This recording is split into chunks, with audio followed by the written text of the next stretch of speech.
On Monday, we asked the question, would you have recognised Jesus? Would you recognise God if he showed up today? We can't ask that question without remembering the story of the young boy Samuel who God spoke to one night and he didn't recognise who it was speaking. It took Eli, an old priest, to realise who it was, and so he gave Samuel some advice.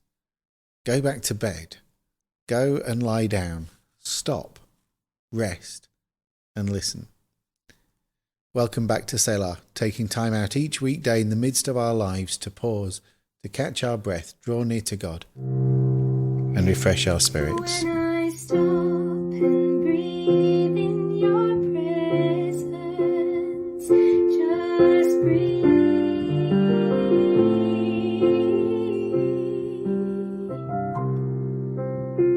1 Samuel chapter 3 verses 2 to 10. One night Eli, who was now an old man and almost blind, had gone to bed.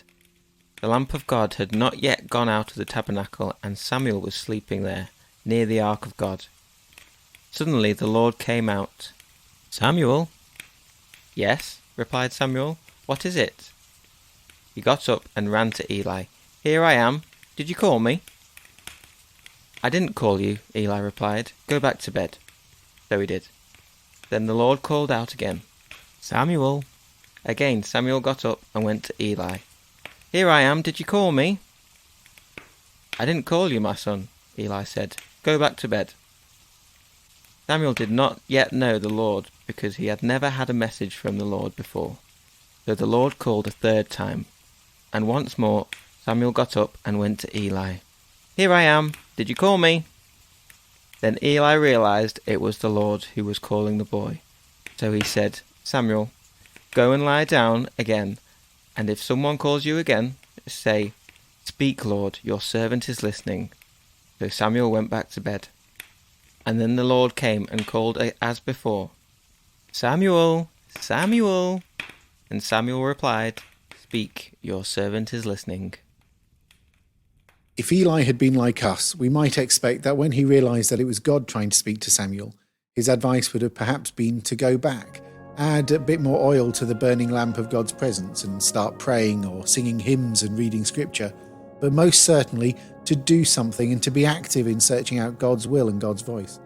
Perhaps even wake others up and start a prayer meeting, a whole group of friends to gather together to pray hard that God would speak, that Samuel would hear, that he would understand, and, knowing some prayer groups, to also advise God on what he should say.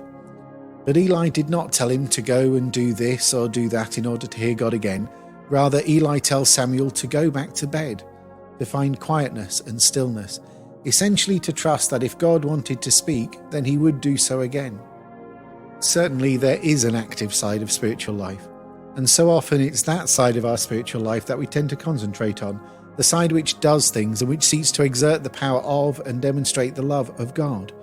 We may do things, we may teach, work, serve, speak to others about the thought that's in us, offer to others the help that love prompts, embody before others the principles and feelings that are generated within us. But that's only one side of our spiritual life, and the active side cannot exist and must not try to exist in isolation.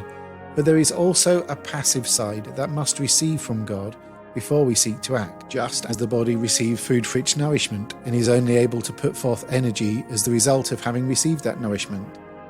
And so we must stop to listen rather than simply speak in prayer, put our souls into a receptive attitude, to open our heart to spiritual influences, surrender ourselves to quiet musings, cherish thoughts about divine things, and nurture spiritual affections. This is the passive side of our spiritual life, and only when that is fully working can we then translate into fruitfulness the seeds of those things that we've received. These two, the active and the passive, are both vital processes that make us spiritual, holy, devout and loving. The one is God working within us, filling us with his presence and love. The other is our working for God, filling the earth with goodness and ministering the grace that we've received. To quote the old cliche, we need both heart to God and hand to man. And so we must take time to be quiet, away from our busyness, in order that we may listen. Though simple, Samuel's phrase, "Speak, Lord, your servant is listening," is a model of faith and submission that we do well to emulate, But God's response was to tell him, "See, I'm about to do something in Israel that will make the ears of everyone who hears about it tingle." Samuel would go on to do many mighty things for God, yet God's message is not to call Samuel to action. Indeed, Samuel's ministry will not be marked by Samuel's great deeds, though at first glance it may seem that way. For in this verse, we get a preview that instead, Samuel's life will be marked by the great things that God does during Samuel's lifetime. And it's why Samuel only drops in and out of the story, even though the books are named after him. For the books of 1st and 2nd Samuel are not records of the acts of Samuel the prophet, but they are records of the acts of God during the lifetime of Samuel the prophet. In these books, when the great storylines come, they come because God is doing something, not because Samuel is. The same should be true of our lives and of our Christian work. When the busyness happens, it should be because God is doing something, not because we are. So may our prayer this morning be that amidst all of the activity and the doing of our lives, and in the ministry and service we undertake, God will make quiet, sacred, mystic places where he may dwell and where we may receive, where we may find ourselves and know fullness of grace. May we listen to God and let him minister to us and through us. And may we see God do amazing things that would make the ears of our friends and neighbours tingle.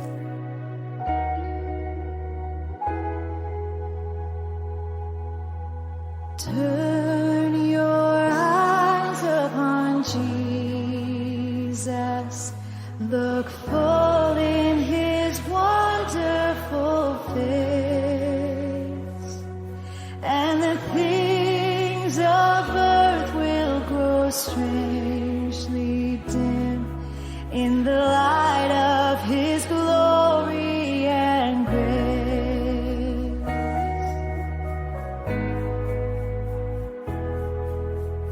Turn your eyes to the hillside where justice and mercy embrace. There the Son of God gave his life for us, and our measureless debt was erased. Jesus, to you we lift our eyes. Jesus, our glory and our prize. We adore you, behold you, our Savior ever true. Oh Jesus, we turn our eyes to you.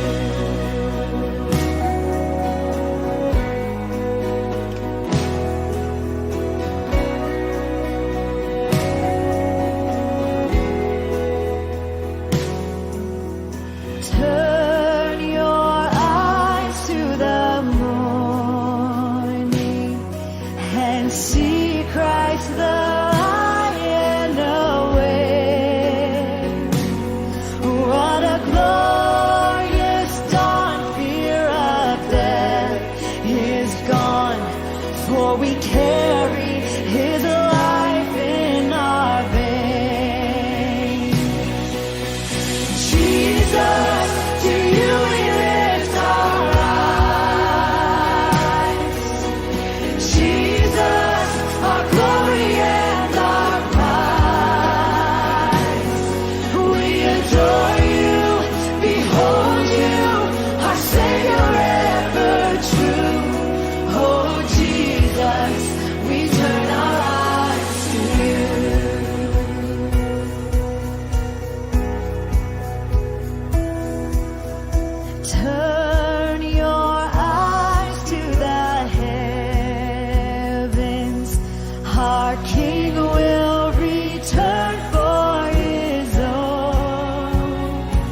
Jesus, we turn our eyes.